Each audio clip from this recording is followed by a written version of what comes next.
नमस्कार, आपण पाहत आहात डीसी न्यूज मराठी. मी आहे आपल्या संगती दिव्या. नीट पेपर लीक प्रकरणाची चर्चा अद्याप थांबवलेली नसतानाच महाराष्ट्रात आणखीन एक मोठा पेपर लीकचा प्रकार समोर आला. रविवारी 28 जून रोजी होणारी शिक्षक पात्रता परीक्षा अर्थात टीईटी 2026 महाराष्ट्र राज्य परीक्षा परिषदेकडून पुढे ढकलण्यासाठी आली.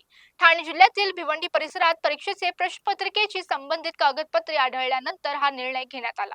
सध्या शिक्षण विभाग आणि परीक्षा परिषद याची चौकशी करत असून जप्त करणाऱ्या असलेली प्रश्नपत्रिका खरी आहे की नाही, केवळ नमुना प्रश्नपत्रिका याची पडताळणी सुरू आहे. गुप्त माहितीच्या नुसार पोलिसांनी भिवंडीत छापा टाकला. या कारवाई दरम्यान राज्य परीक्षा परिषदेचे अधिकारी घटनास्थळी सापडले होते.